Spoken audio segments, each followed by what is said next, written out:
Really the only thing that gon' be normal is distribution. Normal folks gon' infuse some. Optimize your lineups and you feed the rest, you mute them. Turning it up, these numbers are loud. Peeping this game from a nimbus is wild. Making it rain. While I embrace all this risk, I'm insane. Talking about that BestBell, I'm the best rest till into the next world. Guess I got next still. BestBell, I'm the best rest till into the next world. Guess I got next still.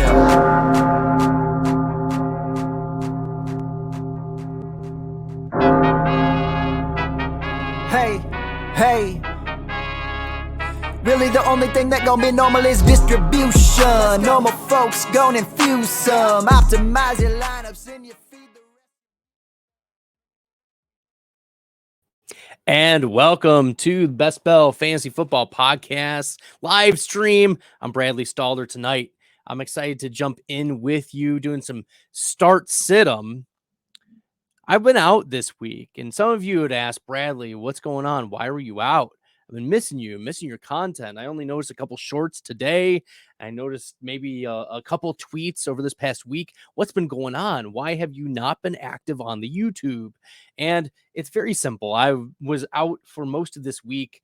I suffered a concussion, and I was not doing regularly scheduled programming for Player Profiler for myself. I was actually out of school since Tuesday afternoon. So that's why I've not been bringing things to you, but I'm not declared out for tonight. I got the all clear to do some things. I was off screens for like 48 hours. I don't know if y'all have ever done that, but it's pretty wild stuff. I felt like I was, in the wilderness, just like, what am I going to do with my life? Like I even had like blankets over the windows to make sure there was no extra light from the sun coming in. I felt like a vampire, or your solitary confinement, 48 hours completely free of everything. And so it was wild times. And, I missed putting out some content for y'all. I feel like I'm a little behind with week 6, but I'm getting caught back up. And I'm excited to be talking some start sits with you. So if there are a couple things that maybe I've missed over the last couple days, like feel free to chime in. But I think that I'm mostly caught up. I'm happy to bring you my most up-to-date rankings, and we can talk through some start sits. We can talk through some things, and I'm happy to help out your team. Make sure if you guys are new and you like the content throughout it, you're like, I don't know about this guy. Stick around. Smash the subscribe button if you like the content. And if you don't like the content, share it with your friends that you don't like, okay? Say, this guy is great, and you think he's terrible. Whatever it takes. I just want you guys to be sharing. This community has been growing, and I'm really grateful. So make sure you guys are smashing that subscribe button. Make sure you guys are putting your questions in the comments for the YouTube channel. I've also been posting this on Facebook. I've posted this on Twitch. I put it pretty much everywhere. And so I'm really excited for the future expansion of BestBell and what this is going to look like moving forward. It's really great. I don't know if y'all have noticed, but over the last year, I've gotten a new camera. I've gotten a new microphone. I've got a triple screen now, so I can have triple the work. It's going to be wild stuff. So I'm really excited for y'all. I'm going to have some guests on hopefully next week in BestBell as well. I'm excited to bring on some guests next week, and we'll continue to bring you strong content here at BestBell Fantasy, me and all the editors and all of the guys that work behind the scenes to bring you top tier fantasy analysis. So without further ado, man, here we are. What is up, Terrell T? Shout out to you. Thanks for chiming in on YouTube. PPR, Drake London or Breece Hall. How can we not play Breece Hall after what he did against the Denver Broncos? Like 10 for 120 in the first half. Dude was crushing. Now, this was a player going into the Denver game that was top 2 in yards per touch among running backs. And now Devon Achane is gone. It's Breece Hall season. He's unleashed. You are starting Breece Hall. I don't care if it's the Philadelphia Eagles. I don't care if it's the 85 Bears. You're playing Breece Hall, okay? You're playing Breece Hall. Play Breece Hall. It doesn't matter what the format is. you will be hard pressed to find um, 3 running backs on your team better than Brees Hall. Okay. I have Brees Hall. Wow. I have him at 13. I should have him even higher this week in half PPR, but probably higher. So, yes, pretty easily Brees Hall here. Thoughts on Amari Cooper with Deshaun Watson out? So, let's take a macro view of this game. The Cleveland Browns are facing the San Francisco 49ers in Cleveland. And the over-under for this game is really small. But if you look at the projected team totals, the Cleveland Browns are projected 13 points because they're going to be starting PJ Walker. PJ Walker's lucky if he's going to get 150 passing yards. And some of that's going to go to Njoku. Some of that's going to go to Elijah Moore. I mean, Cedric Tillman's out for this game. But, I mean, a couple dump off passes to Jerome Ford. Like, we're not looking at this matchup and saying, hey, you want to be finding reasons to not be starting Amari Cooper. Let me pull up my rankings, but I want to say that he's outside my top 30 for this week. Probably pretty easily. Yeah, Amari Cooper is 38 for me right now. You're starting Gabe Davis ahead of him. You're starting Jacoby Myers, starting Tyler Lockett, Terry McLaurin, starting Nico Collins ahead of Amari Cooper this week, with PJ Walker expected to get the start. Dorian Thompson-Robinson was not the answer, and the Cleveland Browns quickly shifted from DTR to PJ Walker, and let's not get carried away with PJ Walker. He's not going to do much against the San Francisco front. I mean, we saw what Walker could do last year, okay, for Carolina, and it wasn't much, right? There was maybe like one game where he had the Hail Mary pass to DJ Moore, okay, but it's not going to get it done. And against San Francisco, where they're going to bring a lot of pressure, the San Francisco secondary is susceptible to big plays and giving up deep plays.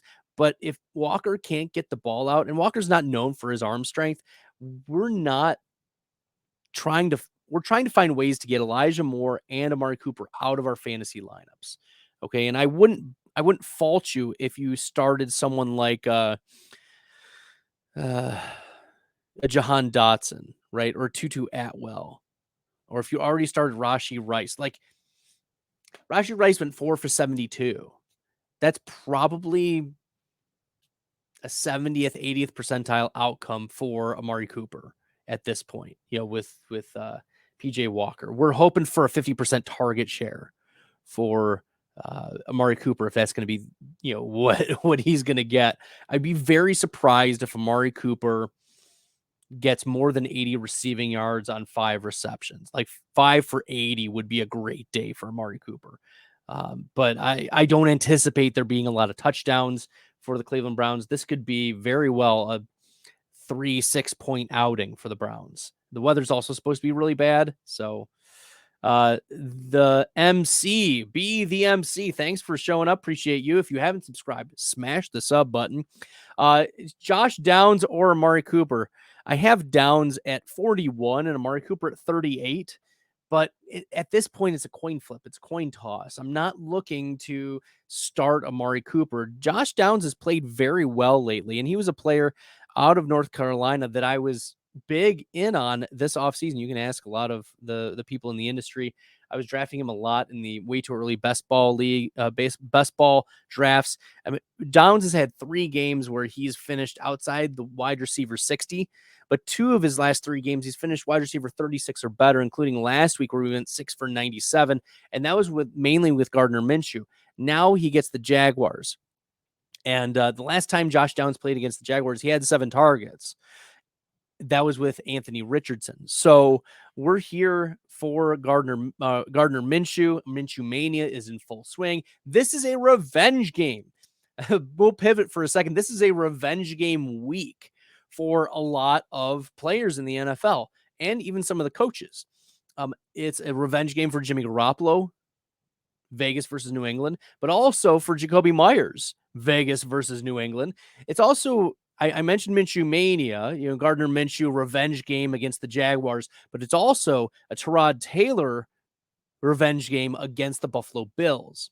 But that's not the only revenge narrative that exists this weekend. Also, Kellen Moore, the former offensive coordinator for the Dallas Cowboys, faces off against the Dallas Cowboys for the LA Chargers. So at this point in full PPR, Amari Cooper versus Josh Downs. I mean, we're going to go with the talent of Amari Cooper. That's why I have him slightly ahead. But I wouldn't fault you if you're thinking, you know what, I just don't want parts of the San Francisco Cleveland game, really low over under. You could see the Jaguars Colts game getting into a little bit of a shootout. Let me pull up the DraftKings sports book. The Jaguars Colts game is over under 44, and only the Jags are only favored by 4 points, which is at home, which is a big deal. Hats off to the Colts. But we look at the Cleveland San Francisco game, the over under is 36, with the 49ers favored by 9.5. Yikes. Okay. So it could get really ugly really fast. We're talking 23-13 type of deal for the Cleveland Browns. So it could get really bad.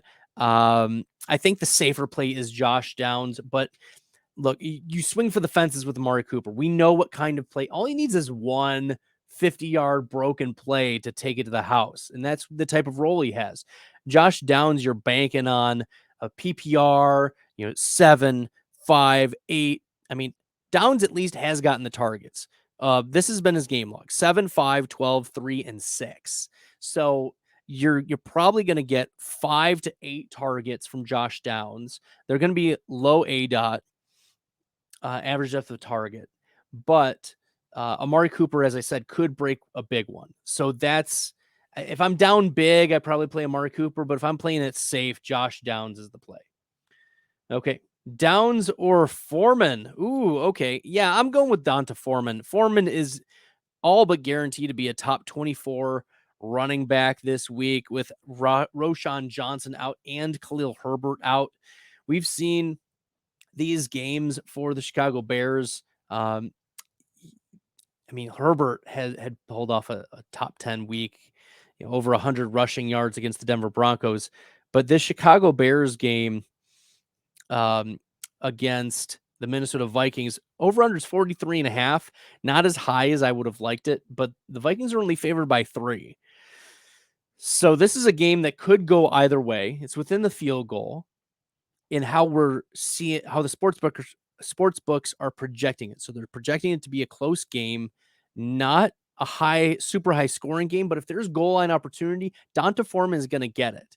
And he's not very efficient in the passing game. He probably is going to get some passing yardage, and maybe 3 targets and 2 receptions for 8 yards, 9 yards, 10 yards. Okay. So that's about what I'm expecting from Donta Foreman, but he's going to get 15 carries, going to get 18 carries in this game.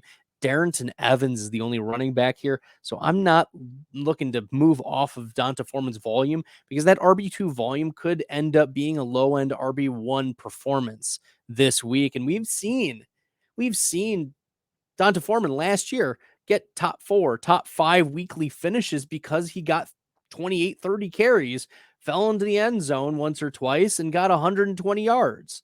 That's all it takes, even in PPR, to get a top 12 week really easily. So we're going with Foreman here. The volume is so much safer. He gets so much more goal line opportunity. I mean, I don't think Josh Downs even has a touchdown on the season. So we're not looking to move away from, like, Josh Downs I have at wide receiver 41. Yeah, Downs does not have a touchdown on the season, but Donta Foreman is a top 24 running back for this week. So we're looking to flex him. We're looking to put him into our lineup as a high volume running back with goal line opportunity. That's how I'm viewing him. A fantasy football vampire. Yes. Hero non-zero is referring to the fact that I had to go through the concussion protocol this week. I went to the doctors on Tuesday, and they said, I'm having some symptoms of a possible concussion. And so they went through, they said no screens for 48 hours. I was on a regular medicine regimen, and I was in total darkness and didn't. I had my wife sending text messages on my behalf as I kept my eyes closed, and she like repeated things back to me. Like that's how life was for me earlier this week. Hence why I didn't have a lot of content and why I didn't post a lot of things. There were only a couple people who knew at the time that I was dealing with the concussion, but I'm back at it. I'm cleared the protocols. We're obviously still monitoring because anything can go sideways over the next couple days, but we're doing okay. Okay, most likely to have a huge ceiling game this weekend between Stafford, Geno, or Trevor Lawrence. Well, I'll look at my rankings here, and I'll give you who my rankings have, and then we can also look at some of the game scripts that are possible. So Stafford right now I have at quarterback number 10. Geno Smith I have at 15, and Trevor Lawrence I have at 8. So let's look at the possible game script. So we mentioned Geno Smith. The over-under for that game is 45, and the Bengals are favored by 3 in Cincinnati. So there's reason why we're a little skeptical of Geno Smith. I mean, Jackson Smith and Jigba hasn't really done much as the wide receiver 3. Geno has had one top 10 quarterback performance. All the others have been outside the top 15 so far. He's coming off the bye week, so at least they're a little bit more prepped. But one big game against Detroit, that became a shootout. And this game might be an over-under 45. Could fall one way or the other. The Cincinnati Bengals are favored. So we're monitoring that secondary. The secondary for the Bengals had been beaten up over the last few weeks. So we're going to monitor that situation. He's not a player. He's quarterback 13 in consensus. I have him at 15. So I'm a little bit lower than consensus. Looking at the others, the Arizona Cardinals, LA Rams. The Rams are favored by 7. The over-under for this game is 48. I have Stafford at quarterback 10. So it's at home. The Rams, Puka Nacua and Cooper Kupp are expected to be very available for this game. Stafford has not finished inside the top 10 so far this year, but he's consensus quarterback 10. And I like Stafford getting into a shootout for this game, so I have him there. And then the Jaguars against the Colts. The over-under is 44, and the Jags are favored at home. We just saw Travis Etienne have a big game in London. So maybe we do need to be a little bit lower on Trevor Lawrence. I wouldn't blame you if you went Stafford over Lawrence, especially given the shootout potential and the way in which the Rams are favored. It's going to be hard to be sitting some of the Rams, given that Josh Dobbs has played admirably so far. And that game could be a back and forth, push it to the limit type of game. Offense is going crazy, and the defenses, we know the Rams are bad and the Cardinals are very susceptible as well. So I think the higher ceiling in most scoring settings are going to be Stafford, and then Lawrence, I think, is going to be a close second. I'm not looking to be starting Geno Smith. Emily Collier, appreciate you jumping in, also saying Stafford. Thanks for that. Chuba or Pierce in standard. Ooh. So it's the question for standard is who's going to get the more efficient volume and who's going to get the touchdowns, right? Those are the big questions. And right now, it's hard for you to say, oh, Dameon Pierce is going to be the guy to get all of the touchdowns. We do like Dameon Pierce with the volume, but notice how I use the phrase efficient volume.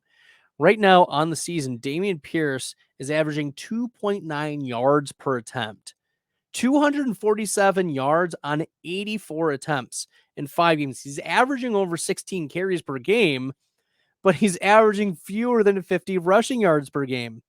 Now, over the last 2 games, 24 and 20 rush attempts, 81 and 66 rushing yards. But against New Orleans, who's usually pretty tough against the run, that's going to be tough for us to be getting, significant goal line carries. Could he get one? Sure. We're talking Chuba Hubbard, who is much more efficient. We like Chuba Hubbard. We want to be starting Chuba Hubbard in most places. This game against Miami is going to be a great shootout type of game, and we want pieces of this game, even if it's the comeback around, the bring back, right? The Miami Carolina game. The over-unders 47.5, but the Dolphins are favored by more than 2 touchdowns. Who are the Panthers going to lean on? Well, it's going to be Chuba Hubbard. I mean, Raheem Blackshear in your 32-team leagues could be a flex play for you, but you want to be throwing in some Chuba Hubbard. He's been an efficient rusher. He's been an efficient pass catcher on 35 attempts, 4.4 yards per attempt. He has 12 receptions on the season, averaging 2 or 3 per game. And that's fine. But the efficiency is there, even dating back to last year. Chuba Hubbard was an efficient runner and an efficient receiver. So in a game where if the Panthers are down big, you think they're going to pull Chuba Hubbard off the field? No, they're going to be in a hurry up. They're going to give him third down, long down and distance. They're going to give him that type of work, and he's going to be getting you chunk plays, 1 catch for 7 yards, 1 catch for 8 yards. And by the time you know it, we'll get 4 catches for 40 yards. And that's going to bump you up into the mid-pack tight end or running back too. Plus, who's going to get the touchdown for the Carolina Panthers? Maybe Adam Thielen, but Chuba Hubbard is the other that is most likely to be getting the touchdown. So give me some Chuba Hubbard over Dameon Pierce in all formats, not just standard. That allows me to also re-examine my rankings and move Hubbard above Dameon Pierce. Thinking about playing DJ Moore, Mark Folkman, shout out to you. Thinking about playing DJ Moore over Olave. Is this a good idea? Well, as an aside, I just traded for Olave in a dynasty league, and I traded 2 first-round picks. For Olave and a bunch of other like 3rd and 4th and later, whatever, fluff, dart throws for Olave. Now is the time to buy Olave. In the offseason, I was pounding the table saying Olave is not going to be worth the 2nd-round pick. And I was clowned. I was laughed at. There were viral videos made by respectable people in the industry. My bosses, in fact, at Player Profile, love Matt Kelly, love Theo Greminger. Shout out to them. Absolutely. But this is where we disagreed. I said Olave was going to be a bad best ball pick for us. And what is he right now? Wide receiver 32 in fantasy points per game. Wide receiver 24 in best ball value rating. That is this unique formula. You can't find it anywhere else, where players are evaluated based on how valuable they have been to your best ball teams. And Chris Olave, as I said, wide receiver 24, 42% of the time has been a flex play for you, which is fine. That was the whole reason why I was okay with Olave being your wide receiver 3. If you decide to go wide receiver, and Olave was your 3rd wide receiver, I'm fine with that, because Olave 40% of the time is going to be a flex play. Okay, that's fine. But the problem is he was being drafted like he had elite upside, and he simply does not have that. And he didn't have it last year with Andy Dalton. He doesn't have it this year with Derek Carr. Only twice in 20 games has Chris Olave exceeded 20 points in PPR. So, with that being said, DJ Moore is my lean over Chris Olave. The Minnesota-Chicago game, as surprising as it is, isn't the shootout game script that I anticipated. I thought it would be. But New Orleans-Houston is almost never that type of shootout. So I'm going DJ Moore over Olave this week. We saw like Chicago hyper target DJ Moore. And Moore is 3rd among all wide receivers in yards after the catch. And he's like 4th in air yard share. Like, he's getting targeted deep. This is a player that, 28% target share. That's what he was doing in Carolina. But here's the key for Chicago is they've increased their volume about 28 to 30% from last year. The pass volume is there now for Justin Fields and for DJ Moore. And so DJ Moore can make plays on his own once Justin Fields gets him the ball. Now, will Fields get him the ball? I think that the jury's still out on how accurate Fields is at this point. We can't be saying to ourselves, we need to find ways to bench DJ Moore. No. we need to find, like, if it's DJ Moore, how are we moving off of a 3 touchdown performance with hyper targets and big plays? And now he gets Minnesota, a susceptible secondary, a susceptible defense in a game that could turn into a shootout. Like, yeah, like give me that possibility over Chris Olave, who's had 2 dud games in a row. Now, the over-under for the Saints-Texans game is 42, and the over-under for Minnesota-Chicago is 43.5. So that's not as significant. It's just how I'm projecting. Like, looking at these 2 offenses, Minnesota-Chicago, I think it's going to be a bigger game. Now, it is outdoors in Chicago. Maybe there's some weather issues that might have to do with that. We can look at that a little closer, but I don't think that's going to move me away from DJ Moore over Chris Olave. Ooh, I know. What about that Michael Wilson call last week? Put up a 0. Didn't play him. Played Rashid Rice. Oh, man. I know. They're coming for me. Steven Pereira is like, Bradley, did you get the concussion before that call? What were you thinking? Yeah. And actually, the reporters and people came after Josh Dobbs. They were like, what is going on? And Dobbs was like, well, actually, Michael Wilson texted me. He's like, I can't be getting targets in the 4th quarter. So I think we'll have a bounce back week this week. I think we'll have a bounce back week this week for Michael Wilson. It was a bad call. It was a whiff. Whiffs happen. Can't get them all, but we'll admit defeat. Steven, you're right. I messed up on that one, but I mean, look, you're getting advice from, I was 8th among all rankers last week. They're 200 plus Fantasy Pros rankers. I was 8th in accuracy, and I missed one big call. All right. If I gotten that call right, I'd probably be number 1 by far. So it's fine. I'll take the L, but I finished 8th. I'm in top 96 percentile of rankers with regard to wide receivers last week. So this is, I'm pretty confident in what I'm doing. Even if I do have misses here or there. I mean, the best bettors in the world get 53% right. But I pride myself in getting even better every week. That is something that, we can't get everything right, but I'm excited to move forward. I appreciate you holding me accountable, Steven. Just don't tag fantasy receipts. It just gets annoying. They like me anyways, but I don't know why. I don't know why they retweet some of my stuff, but it's weird. It's weird. It's a love-hate relationship. They love me and I'm not a fan, but it's okay. It's okay. It's okay. We all have our purpose, and Steven is holding me accountable to my call last week. Okay. 14 man. I'm 3rd. Okay. So you're probably going to make the playoffs. That's okay. Richardson on IR. That sucks, man. I'll also take an aside here. I'm number 1 in the Pros versus Joe's FFPC tournament.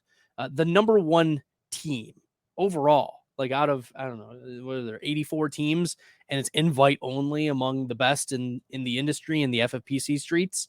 And I'm number 1 so far through 5 weeks by a hefty margin. I'm 80 points ahead of number 2 in my division and 11 points ahead of the next person in the entire tournament.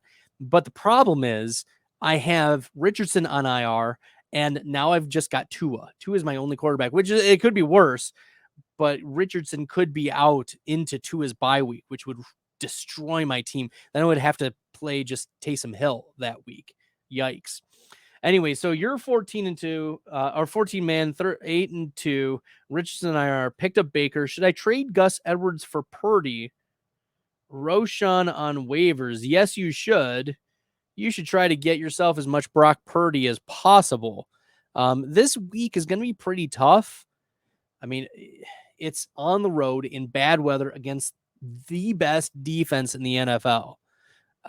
If Brock Purdy puts up a top 5 quarterback performance, I don't even know. I mean, he finished 7th last week. Problem with Purdy is he doesn't rush the ball at all.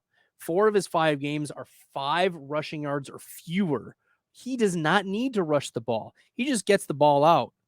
4 of his 5 games, 2 passing touchdowns, and 3 of his 5 games, at least 250 passing yards. Now he gets Cleveland in this game, which we want to be a little low on. But then he gets Minnesota, shootout possibility, Cincinnati at San Francisco, then the bye week, and then Jacksonville, Tampa Bay, Seattle. Yeah, that's a nice little shootout matchup there. Then you got Philly, which is a little tough, but then you go back to Seattle, another good, or you're at San Francisco facing Seattle. Then you get Arizona cakewalk, and then you get Baltimore, which might have a tough defense by that point. And then Washington, we just saw them get lit up by Justin Fields. So yes, you should be willing to trade Gus Edwards for Brock Purdy and pick up Roshan. Yes. Okay, let's B Silva. B Silva. There we go. Let's take a look at streaming defenses. I'll give you my top 10 defenses for the week, and then we'll move on. Okay. Buffalo is number 1. Philly, San Francisco, Baltimore, Kansas City. I had 5, and they crushed. Miami, Detroit, Dallas, New Orleans, and Jacksonville are my top 10. And 11 and 12. Atlanta is 11, and Minnesota is 12 for right now. So there we go. Thanks, B Silva. Check out my JTIG story. Any meaning? You can send that in my DMs on Twitter or on Instagram or wherever. Dummy Man Pluto. Appreciate you checking me out. Okay. Kyle Pitts or Zach Ertz? Ooh, okay. Good question, because I have them back to back, I believe. No, I have Ertz at 9, Kyle Pitts at 11. Okay, so Ertz at 9. I mean, I believe he got a touchdown last week. That was able to buoy him up a little bit. But I mean, Zach Ertz has been pretty much finished between tight end 18 and tight end 10 almost every week. And then he gets the LA Rams, they typically give up a lot of fantasy points to tight ends. Yeah. And a game in the shootout, we've seen 3 of 5 games for Zach Ertz getting at least 8 targets. So yeah, give me some Zach Ertz at tight end 9. Okay. Cool. All right, guys, if you're new and you like the content, make sure you're smashing that subscribe button. If you haven't added your comments to the comment section, I'm making my way through it. Y'all know if you've been here, I will crush it for y'all. So I appreciate your patience. I'm going to keep doing it. Appreciate y'all so far. I'm going to keep crushing it. You as well. Holy guacamole. We got some great questions in here. Trey Z, George Kittle or Cole Kmet? Yeah, I have Kittle at 6 this week, Kmet at 10. But Kmet, let me pull up my tight end data. Like in best ball has really paid off. He was being drafted as a tight end 15 this year, and Cole Kmet right now is the tight end 5 in terms of best ball value rating. Ahead of Kittle, ahead of Schultz, ahead of Hawkinson, ahead of Logan Thomas, even. So, yeah, we like ourselves some Cole Kmet, as that was a great value. And especially if you were drafting Justin Fields, it made sense to stack Cole Kmet. So there you go. Should I pick up Salvon Ahmed? I have Love, Sanders, Michael Thomas, Tazi Spears, and Deontay. I mean, sure. Seems like Jeff Wilson is close to coming back, but he's dealing with like a finger and rib injury now. Mostert is going to get the majority of the touches, but Ahmed is also going to be the change of pace back. And maybe he's used in a couple goal line scenarios. I've seen Achane and Mostert rotate those. So, I mean, if you're desperation, Salvon Ahmed has a pulse for week number 6. Tyler Atwood, how we doing? We're just answering questions. If you haven't put yours in the chat yet, make sure you do that. I think you have. I'm scrolling forward, but we'll get to you in just a second, Tyler. All right. Spud 2009. Thanks for putting this on. Not sure if you talked about this yet, but planning to play Saquon. Ramondre and Tazi Spears are my 2 running backs on my bench. Who are you starting? See, unfortunately, Spud 2009. I don't think Saquon plays. Now, maybe I'm wrong. Maybe I'm wrong. But there was a video of Saquon being interviewed this week, and just how you're reading the tea leaves. Like, he's got his hoodie on. He's acting, he's saying, yeah, I am feeling a little better than I was last week. But for a player who, like, when I'm looking at what a player is saying and listening to what they're saying, I want to hear things like, I am ready to roll. I'm right. I'm ready. I want to get out there. I am excited. And those are signals to me that he's ready to roll. Saquon Barkley did not seem like he was ready to go. He did not seem excited to be jumping into action.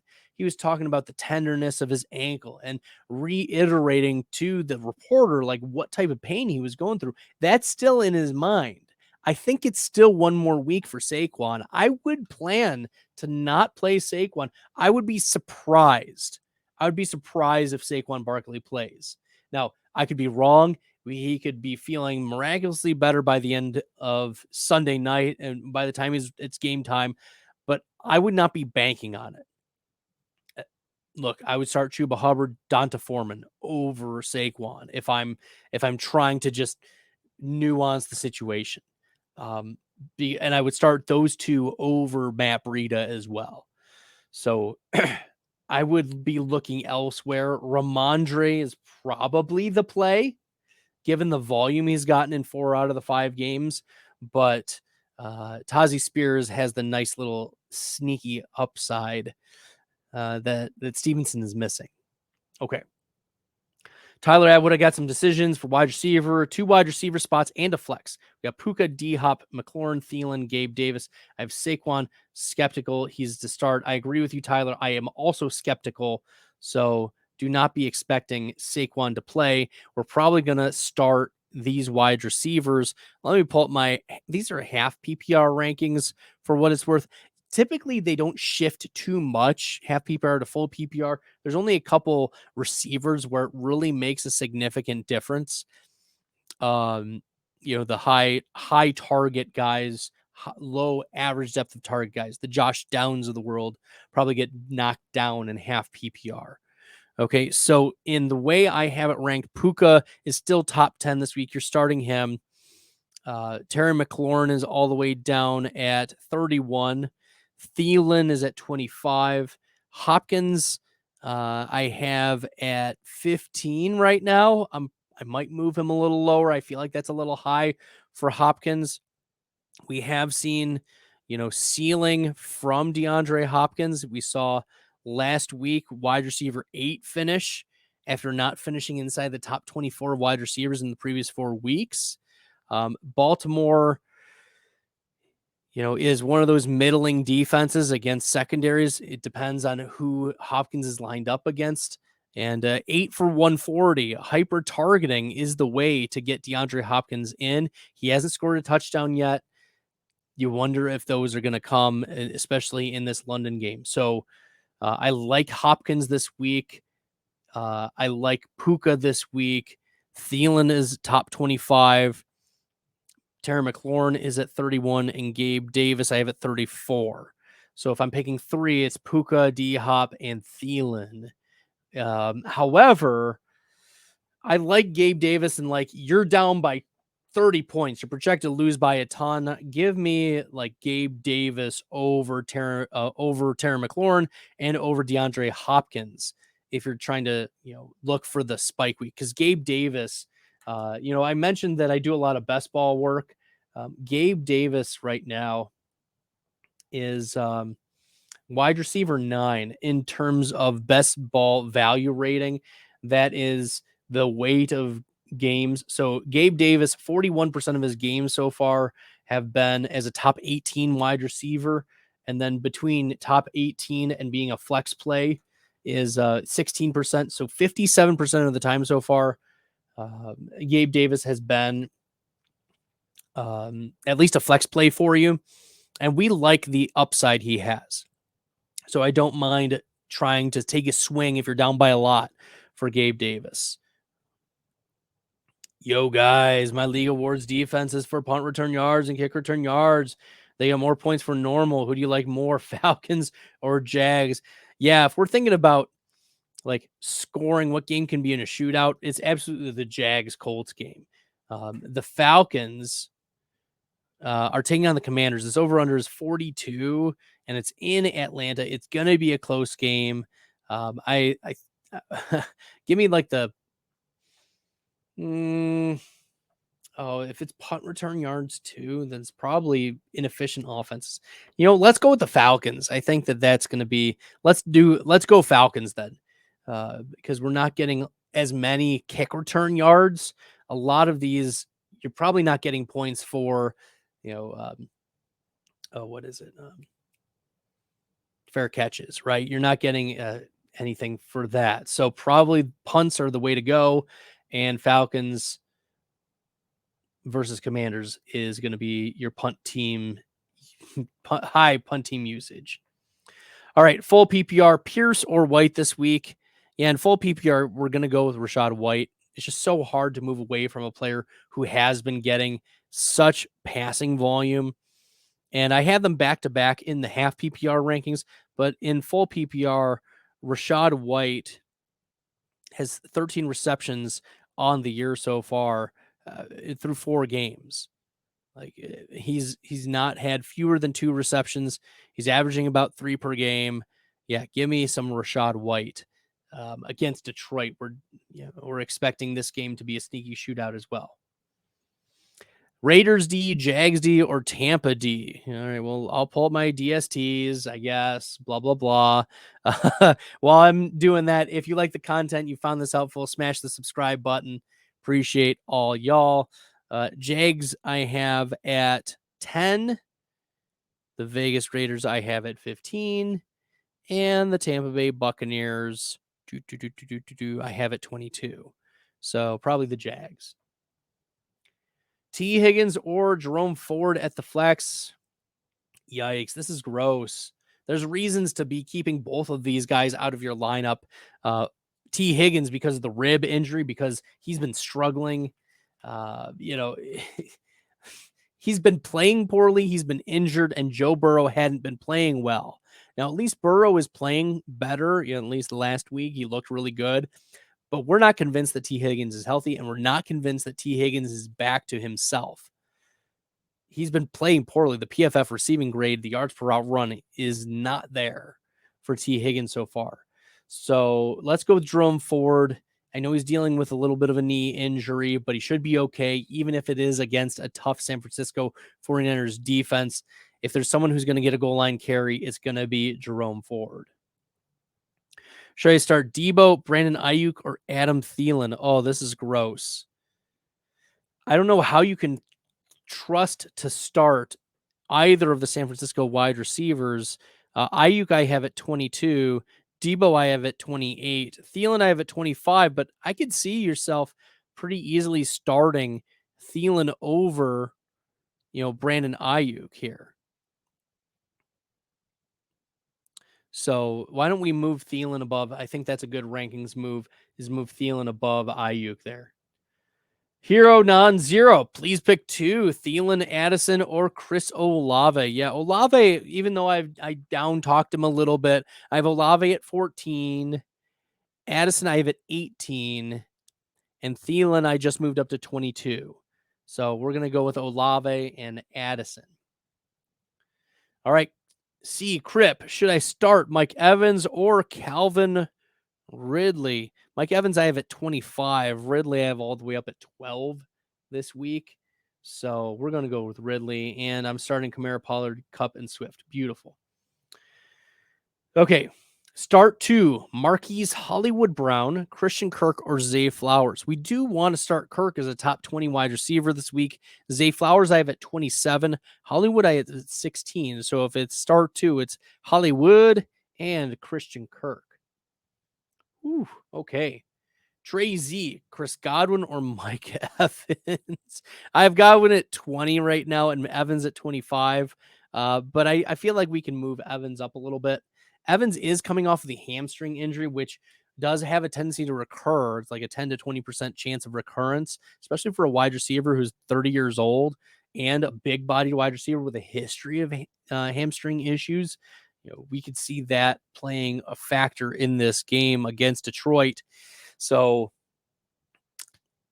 I think I still have Godwin, but how can you move away from Evans? He's having a career year, right? He's fourth in air yard share, 27% target share, 27% target share.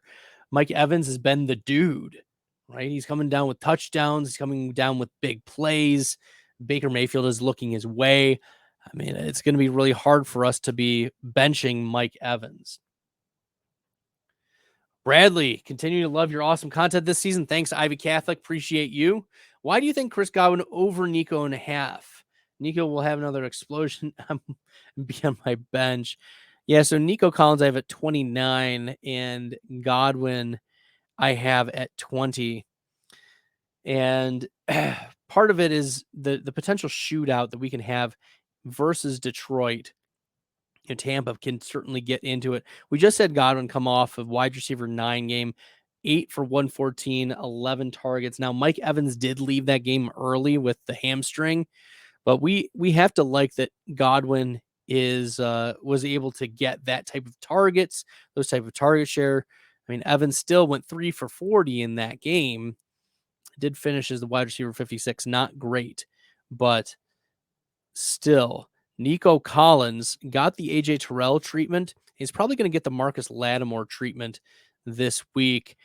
He finished 3 for 39, wide receiver 52 last week. And so it has been very up and down for Nico Collins. I get it. But I think Collins is more matchup dependent. We look at Pittsburgh and how they just got absolutely crushed. I mean, Patrick Peterson is not good anymore. And then Indy's secondary is disastrous. So we do want to be starting a lot of our players against this Indy secondary. I mean, that's why Calvin Ridley, I moved him up all the way to wide receiver 12 after ranking him outside the top 20 the last couple of weeks.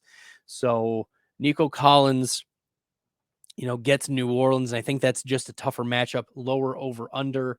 That's how we're doing it. Twitch chat or YouTube chat. Yeah, either one works. Real CP3.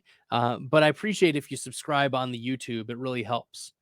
How do we feel about Tennessee running back Tazi Spears? I feel great. I love it. I wanted to make sure I got double-digit shares of Tazi Spears in best ball. I wanted to be ahead of market. And it was partly a slight fade of Derrick Henry, but also Guy does not have ACLs, which means he doesn't have ACLs to tear. He can move every which way. There's no restriction for this guy. Tazi Spears looks dynamic. He looks the part, and he's outplayed, from an efficiency standard, Derrick Henry, and he has earned more snaps and more games than Derrick Henry. So we like Tazi Spears. If Henry gets traded, Henry gets hurt. If something happens to Henry, Tazi Spears automatically falls into that top 12 of running back. And we could see, given a little bit sprinkling of target share, that Tazi Spears turns into like a top 8, top 6 running back on the season. Now, maybe I'm getting carried away, but the efficiency is there. The production is there. The Senior Bowl workout, if you watch this, he put a highlight reels at the Senior Bowl. This is a player that,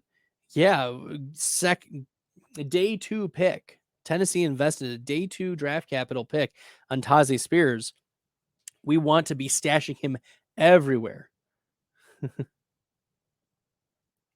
All right. Is Montgomery running back 1 rest of season? He is a top 12 rest of season.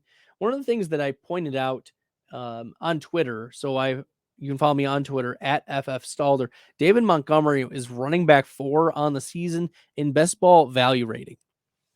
And last year he was running back 25 on the Bears. And now he moved into the Detroit Lions, one of the best offensive lines in the NFL, a much better offense. And he takes on the Jamal Williams role. Jamal Williams had the running back 9 best ball value rating last year. Running back 9. David Montgomery is better than Jamal Williams. So let's go with David Montgomery as a top 10 running back rest of season. There's no reason to move away from David Montgomery at all in redraft. Okay. Yeah. I'm not going to do that. Gorilla Kid 47, what's up? First time here. Thanks for coming in, Gorilla Kid 47. Make sure you're subbed to the channel. Appreciate you jumping in. Okay. Pick 2, Garrett Wilson, Lockett, Flowers, Mixon. And do I like the Miami D this week? Yeah, I like the Miami D this week. This is going to be an absolute shellacking. The only player that I like 2 players in Carolina this week. One is Adam Thielen as a top 25 wide receiver, and Chuba Hubbard as a top 20 running back this week. Other than that, you're not looking to be putting any Carolina Panther in your lineup. You like the Miami D this week. It will correlate with the only worry that you might have is some garbage time points, but Miami is projected to win this game by more than 2 touchdowns.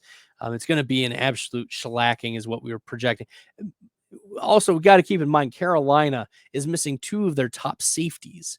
And that's going to be disastrous for the defense to try to contain Tyreek Hill, to try to contain Jalen Waddle. Oh, and they added Chase Claypool. Okay. Yeah. Give me all of that. So we want to take a look. Pick 2 of, is it going to be Garrett Wilson, Lockett, Flowers, Mixon? So Mixon, I have it running back 12. Let me pull up the flex rankings here because Fantasy Pros does a good job of mixing and matching my wide receivers, tight ends, running backs, etc. And so Joe Mixon is at 19 in my flex rankings. What do we say? Garrett Wilson. Holy guacamole. Let's just control F this. Garrett Wilson is at 53. So Mixon over Wilson. Lockett at 61. So Wilson over Lockett. And Flowers.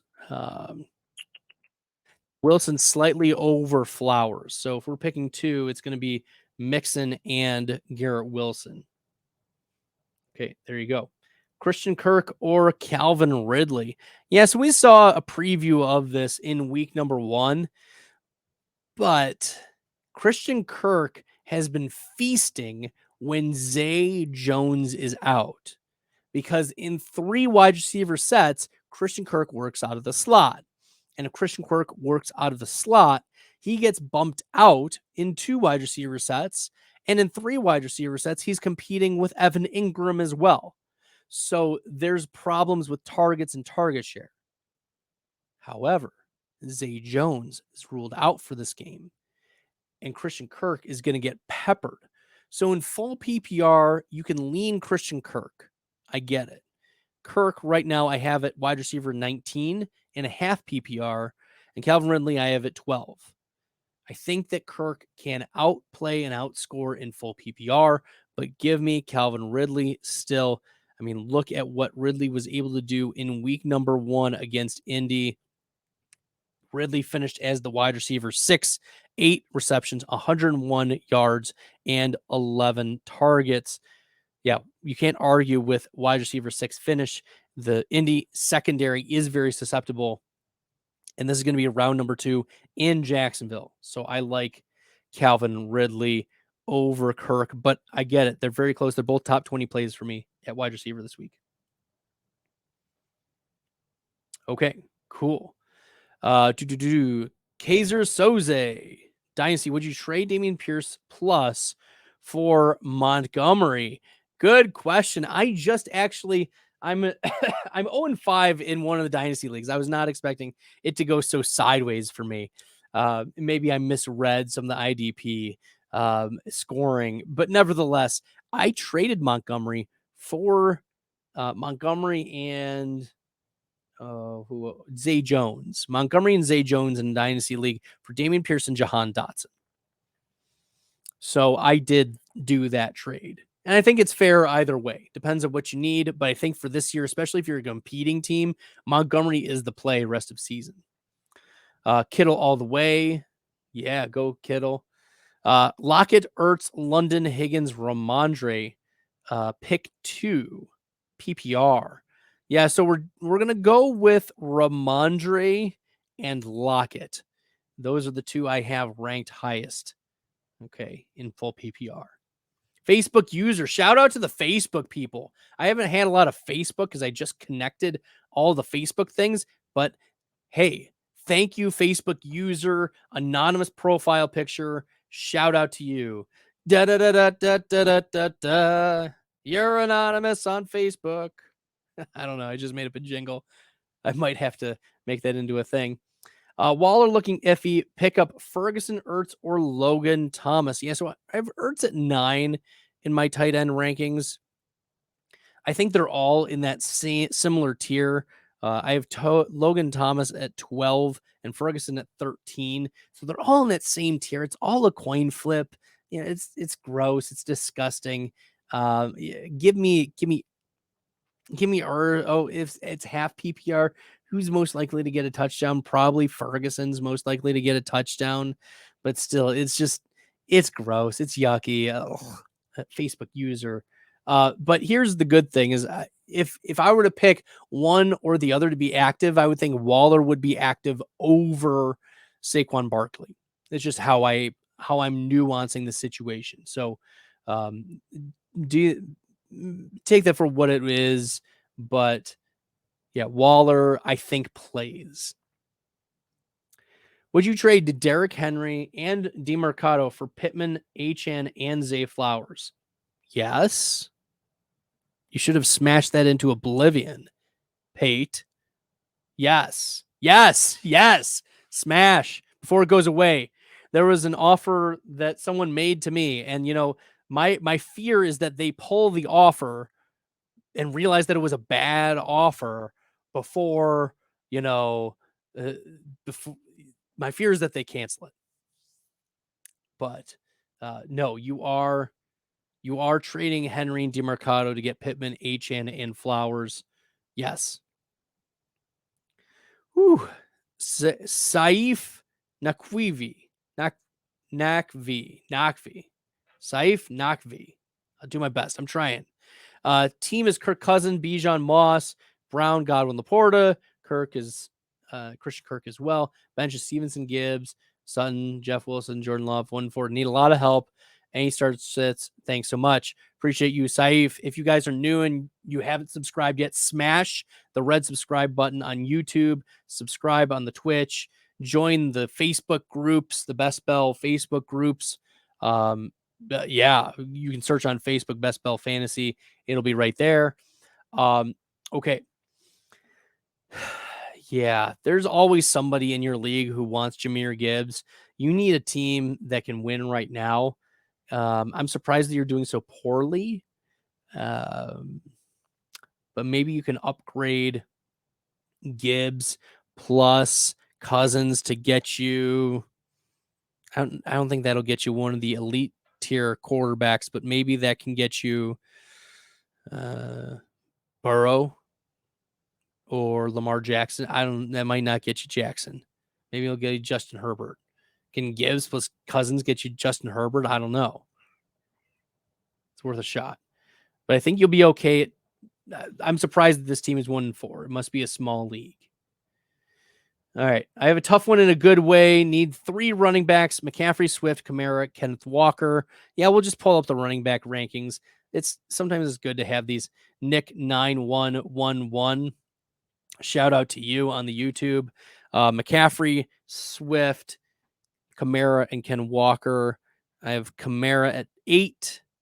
I have Swift at 15.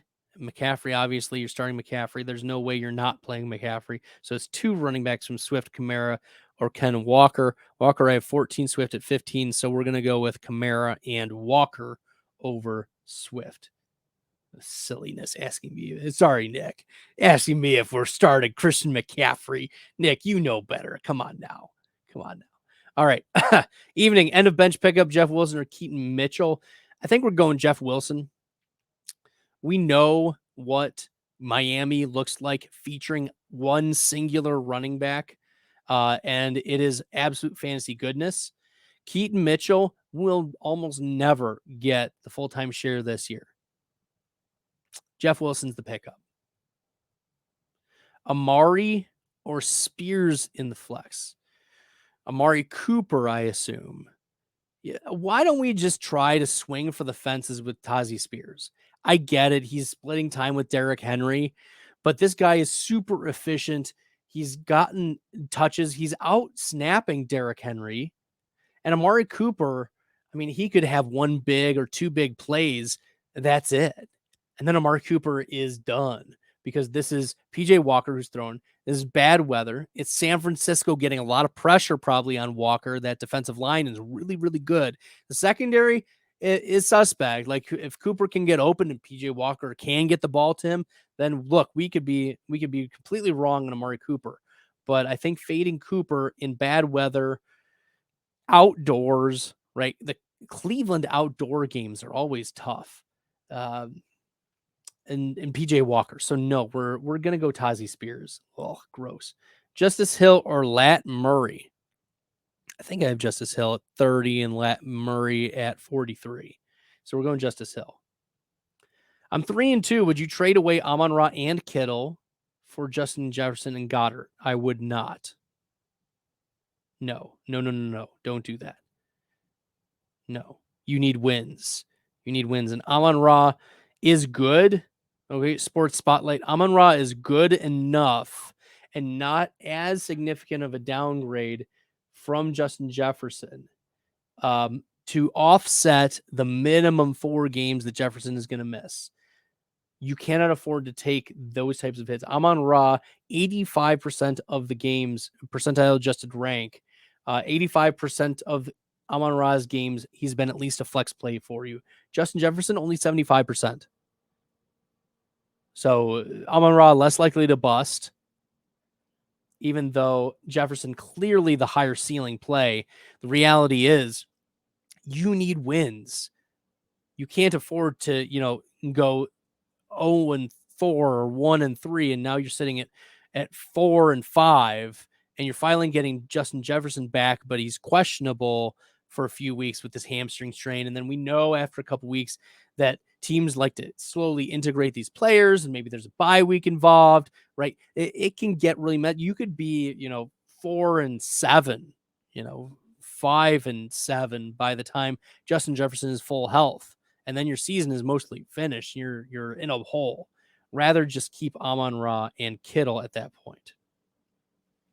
All right, flex Hubbard over Nico Collins and Rachaad White. I have Hubbard over White, and I have Hubbard over Collins. There you go. Opinions on starting Jonathan Taylor. The other running backs are Mitchell. Yeah, we're not starting Mitchell. We're not starting Higgins if we can help it. We're not starting Antonio Gibson or Cam Akers over Jonathan Taylor. We're going to still run out Jonathan Taylor. We think he's going to get more work than last week. Zach Moss certainly has earned a role, but we are not. I mean, we're banking on talent, and the timeshare is probably going to be similar to that of Akers or Gibson, right? But we know Jonathan Taylor's talent is significantly better. What's my opinion on T. Higgins? He needs to show 2 consistent 12-point games in a row. Sorry, he's played so poorly and he's not looked healthy, and he's openly talked about how he's probably not going to be healthy the rest of the season.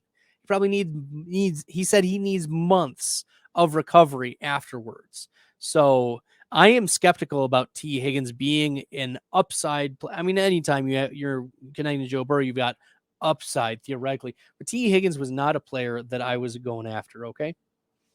All right, the day's full. We're going to prioritize you. Just notice that you jumped into the starred category for the chats. Shout out to you. The day's full. If you also want to prioritize your chats, you can do that with the super chats. That's right. Start, sit, Dameon Pierce or Donta Foreman, full PPR. Wow. I have to dig out so I do have PPR rankings on Fantasy Pros, but they auto sync them to PPR and try to nuance it that way. I have Dameon Pierce over Donta Foreman in full PPR based on that. Cool. Okay, cool. Thanks. The Dazed Full. Appreciate you jumping in. So yes, I would go with Pierce over Foreman, but I get it. There's a lot to love about Foreman. Foreman was top 10 last year in breakaway run rate. He was top 30 in juke rate, and that was against top 10 heavy fronts, like the 10 most defenders in the box. So he played very, very well last year. I just don't know how many dump offs he's going to get. And he's not an efficient receiver either. So Dameon Pierce, I think, is the lean in full PPR. Okay, let's see. Wow, we're continuing going. We got the T. Higgins question: Chuba Hubbard or Donta Foreman? We're gonna go Chuba Hubbard. Just an awesome feeling to read, quote, pick up Tazi Spears off waivers on ESPN. Already have him on a team. Thanks to your advice 1 week prior. That's right. Look, I'm giving you guys the goods here. Tazi Spears is the truth. He is inevitable. And it's whether Derrick Henry is going to stay on the Titans or he's going to be moved. And he's on what? Last year or two of his deal? Probably. I mean, he's not played well. He's had some of his worst efficiency metrics of his career. Tazi Spears looks like the real deal. So give us all the Tazi Spears. Z, shout out to you. Nice seeing you, man. Need some advice for tomorrow. Lockett or Higgins at the flex? Leaning Lockett. Yep, we're going to go Lockett. He's healthier. T. Higgins not healthy. Higgins has not played well. Lockett, on the other hand, he's had his ups and downs for sure. Let me pull up Lockett's game log here. It's so weird because now I've got 3 screens. I've got, the middle one right here. I've got the other 2. I'm on the tri-screen level. Oh, this is also, I need to change it back to half PPR because that's what all my rankings are based off of. And Lockett right now is at 32. And so we want him over T. Higgins this week. Lockett, looking at his game log, he's the consensus wide receiver 31, and Lockett has one finish inside the top 40 of wide receivers. Is the wide receiver 6 in week number 2 because he had 2 touchdowns, 8 for 59. But they're coming out of their bye week. Cincinnati's secondary is a little banged up. I'm still leaning Lockett because of the Higgins injury. All right. We got another Facebook user. Anonymous Facebook user questions. Puka or DJ Moore? We're going to go Puka Nacua over DJ Moore, even with Cooper Kupp back. Puka Nacua. How can you move away from Puka Nacua? I am Mr. Puka Nacua. The only person, there's only one other person who I know has receipts deeper than me on Puka Nacua, and it's Derek Brown. Shout out to you, D-Bro. Shout out to you. I started talking about Puka Nacua back in March. You can look at March 22nd. You find FF Stalder on Twitter, Puka Nacua. You'll see I'm talking about Puka Nacua all the way back in March before the draft. Like, I wanted in on Puka Nacua. I didn't understand why people were out on Puka Nacua. I mean, people gave reasons why, but they obviously were not valid reasons. Puka Nacua is the truth. How can I move away from it? What's up, bro? Been a while. Shout out to you, Fernando Garate. Z, and the Bills or Eagles defense this weekend. Pretty sure I put the Bills at number 1. Bills at 1, Eagles at 2. Sit 1, Olave, Flowers, or Nico Collins. We're sitting Nico Collins. What you think of this trade? Stroud, Debo, Gabe Davis for Richardson, CD, and Pickens. Ooh. Yeah, Richardson's on IR for a bit. So given the rest of it, I assume you need a starting quarterback. Yeah, we're going to go Stroud, Debo, Gabe, Davis. Yeah, because Gabe Davis is top 9 in best ball value rating. Top 9 this year. Yeah, 57% of the time, he's been at least a flex play for you.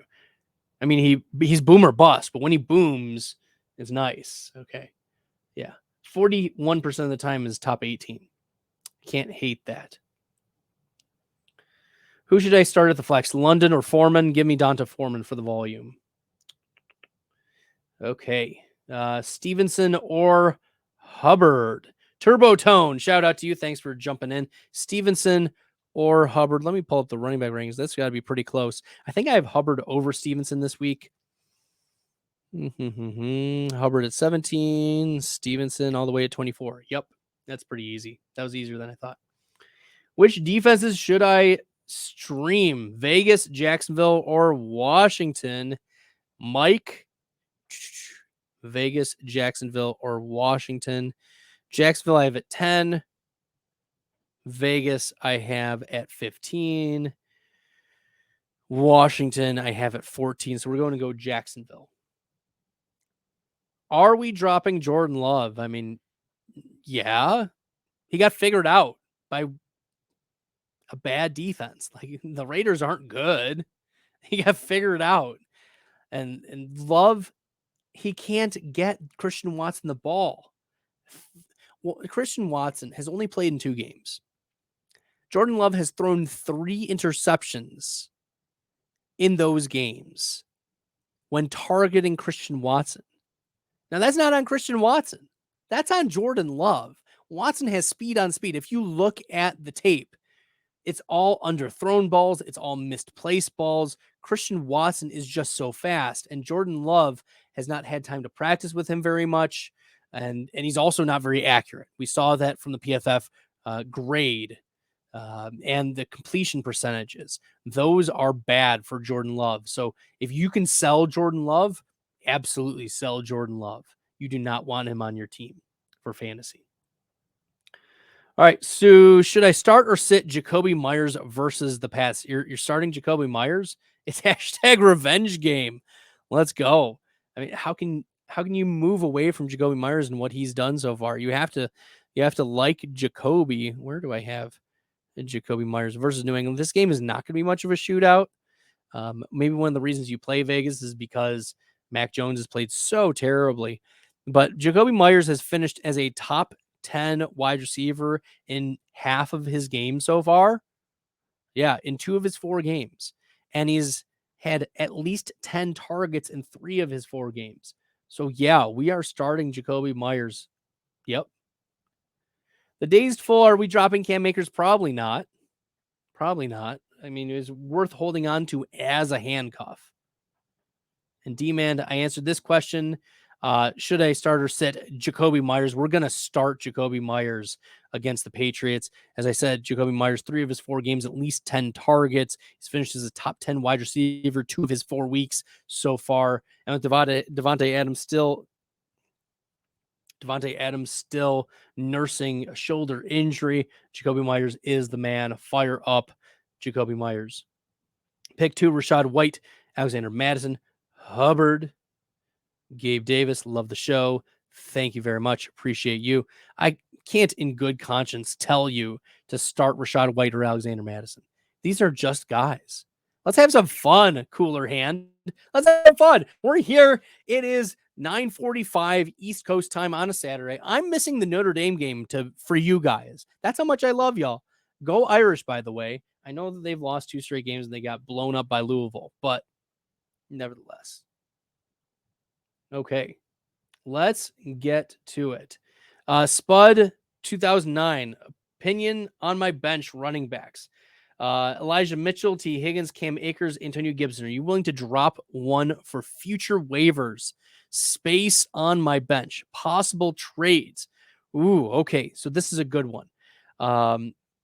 So you have Elijah Mitchell, who's nothing more than like a deep handcuff, but Jordan Mason's been running ahead of him. Like you can bench or cut Elijah Mitchell or trade him to the Christian McCaffrey manager and see what you can get, right? See if you can get a usable piece like Tazi Spears.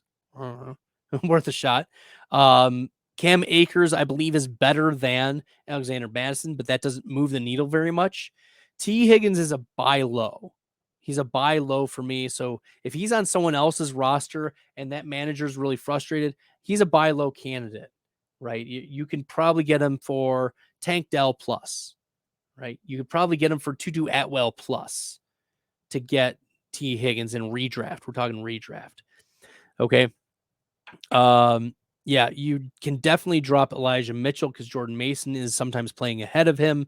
Antonio Gibson is a fine-ish running back plug in, but I'm looking here and Antonio Gibson, yeah, only averaging 4 fantasy points per game in a half PPR. I mean, I get it, but it's clearly Brian Robinson's show. So you should drop Elijah Mitchell. You can drop Antonio Gibson. I wouldn't drop Cam Akers. I would keep T. Higgins. And if you're in other leagues, I would definitely go out and try to buy low on T. Higgins. Okay. That's how I would attack it there, Spud. Cool. Thanks for jumping in. Okay, cool. And just like Spud, if you want your chats prioritized, like just super chat them, and I will prioritize them over what else I'm doing right now. Like I even dropped talking about my Notre Dame love to answer that question. So there we go. Was it smart to get Foreman instead of DeMarcado? We know what Donta Foreman is. We do not know what DeMarcado is. We know Foreman can be good. Last year, Foreman was top 10 breakaway run rate. I already said top 30 in juke rate against really tough defenders. Now the defenders are going to be spread out because they have to respect the run. Justin Fields is possibly running as well. DeMarcado is, if I'm projecting, is going to split carries with Keontae Ingram. I could be completely wrong. I could be completely wrong about DeMarcado, but he was a 5-year player at TCU who finally, in his 5th year, had a good season with a couple good games. I mean, one big game in the playoffs, but this is an undrafted free agent. Keontae Ingram at least got some draft capital. We know Keontae Ingram's not good. We know that as fantasy managers, but the Arizona Cardinals, I don't know. They just elevated Damian Williams from from the practice squad to be a third string running back. Are we sure that Arizona knows what they're doing? The answer is no. We're not sure. Was it smart to get Foreman instead of DeMarcado? Not because they're my team, but revenge game. LOL. I'd play Myers over Adams. Ooh, that's spicy. That is spicy. I've been getting 50-50 on this. Addison or Downs? Yeah, I clearly have Addison over Downs. That's not particularly close. Okay, shout out to you, D-Man. Word to you. Fields, Chase, St. Brown, Jacobs, Monty, Laporta, Walker, the third, Thielen and Goddard on a bench. Any changes? Yeah, I would probably start Goddard over Laporta this week. I have Laporta ranked higher, but I probably should move him down. Laporta had a late injury. I think it was like a thigh injury. A calf injury is what it is officially. I think we do need to move Laporta down, and Goddard over Laporta is the play. At least Goddard got more targets recently, right? He finished as the tight end number 2, 8 for 117 against the Rams. The Rams give up a ton of fantasy points to opposing tight ends anyways. But this was a get-right game for Dallas Goedert, and I think Laporta dealing with the injury and Amon-Ra St. Brown back. Remember, last week, Amon-Ra was out with the injury, and now we're back. Okay? So I think Laporta moving him down is the right move a little bit. Give me Goddard over Laporta this week. My playbook isn't a bad app. Okay, if you say so. All right, let's keep her rolling. I've been crushing through these comments. Sweet. I'm almost there. I'm almost caught up, guys. Y'all been crushing it. If you're new and you like the content, smash the subscribe button on YouTube, okay? Appreciate all y'all doing that. Also, if you haven't checked it out, make sure you guys are connecting with me on Did It. So the good people at Did It, they're great. The customer service is great. I've got the link in my YouTube description, and you can just video chat me. And the first call is free. There's no obligation after that first call. So yeah, there we go. It's great. Yeah, so check it out. I have the link there. You can connect with me, ask specific questions. You can message me, say, "Hey, when can we find a good time?"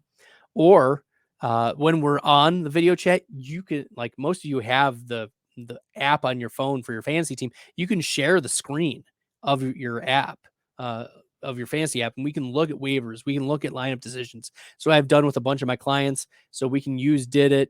You guys can download it, set it up. I have a few. I don't know. I had half a dozen clients this week reach out to me. So you can be added for sure. I can find time for you. So check it out. Did It. We can make that happen. Okay. Armando Zepeda Jr. Appreciate you. DeMarcado or Ahmed? And is Higgins a start, flex, or go with Curtis Samuel or Reynolds? Yeah, I think you do start Higgins because the talent, name value, and all that. And I think you go DeMarcado over Ahmed. As DFGHOP Hop F Hop.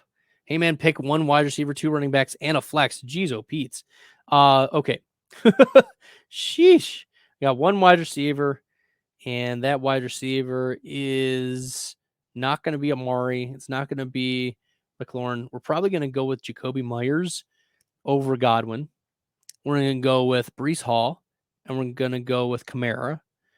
And question is Taylor or a Godwin?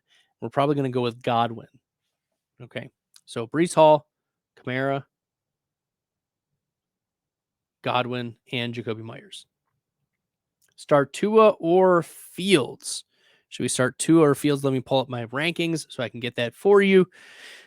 Tua, I have at 4. Fields, I have at 6. So we're going to go with Tua. It's going to be a smashing success. McDaniels is going to run up the score again. It's going to be beautiful. Start 3, Puka, Olave, Waddle, Devonta Smith, Myers, or Flowers. Yeah, it's not going to be Flowers or Myers. Sorry, it's going to be Devonta Smith, Waddle, and Olave, or Devonta Smith, Waddle, Olave, or Puka. Let me pull up the wide receivers. Jeez, oh Pete's, these are a lot. We got Puka at 9, Waddle at 10, and Devonta Smith. Ooh, okay, down at 24. I think Myers I have lower than that. Flowers I have lower than that. Yeah.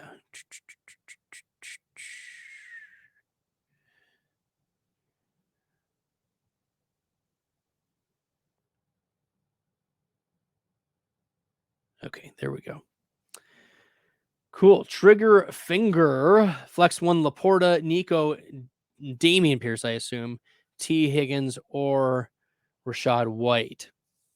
Oh, man. See, Laporta's dealing with the calf injury. I'm wondering how much that's going to limit him. He said he's good to go, but we also heard that from Amon-Ra, and he was, in fact, not good to go. I think we're going to go with, let me pull up the running back rankings. We're not going to go with T. Higgins. My question is whether it's White or Pierce. And I have Pierce over White in half PPR. So Pierce over White. In full PPR, we're going White. I think I answered this one there, Master Franklin. 24-13, Notre Dame. Let's go Irish. Yeah, crush Caleb Williams. Start 3. I think I answered this one as well. Myers or Lockett? I think I had... Let me pull it up here. Lockett. Yeah, I have Myers over Lockett. All right, starting Brock Purdy or Patrick Mahomes? Mahomes is my main quarterback, but Purdy seems to be scoring higher points consistently. Yeah, so here's the thing. I through the first 5 weeks, I looked at best ball value rating, and it's not looked good for Patrick Mahomes. Mahomes is, in fact, quarterback number 14 in rate of top 5 weeks. That's not good. But Purdy is quarterback 13. So who are, and the rate of top 10 weeks, Mahomes is at 76%. Purdy is at 59.6%. So we're still going with Mahomes. We're not getting cute, but I understand why we're a little, right after Thursday night. I think it was just playing below where they were expected. And it's okay, but still going with Mahomes. Although Mahomes is mortal. That's the thing. Full PPR, should I play Mike Evans over D-Hop? I have D-Hop over Evans this week. And Luke Carey, Tyler Lockett or Jordan Addison? I've got Jordan Addison at a healthy mid wide receiver 2 this week. Lockett, I have been outside the top 30. Okay, cool. Well, thanks, everyone. Appreciate y'all jumping in. This has been a lot of fun. I was on here for an hour and 25 minutes. I need to figure out how the Notre Dame game is going. Y'all have been so gracious, so great to me. Thank you so much. If you're new and you like the content, make sure you're smashing that subscribe button, the red button at the bottom on YouTube. If you're on Twitch or Facebook or elsewhere, thank you so much for checking me out. I appreciate y'all. Yeah, you can follow me on Twitter at FFStalder. You can also find BestBell Fantasy on Instagram, on Threads, on Facebook, on TikTok. I've been posting some TikTok videos. So appreciate y'all so much. Thank you. Appreciate y'all. And go Irish. They're up 31-13. And then we've got one last question from Abe. Shout out to you, Abe. From YouTube, David Montgomery or Zach Moss. David Montgomery is a top 10 running back this week. Moss I have is at 26 against Jacksonville. All right, y'all. Till next time, best of luck in the fantasy football streets, and go Irish. I embrace all this risk, I'm insane. Talking about that best bell, I'm the best till into the next world. Guess I got next still.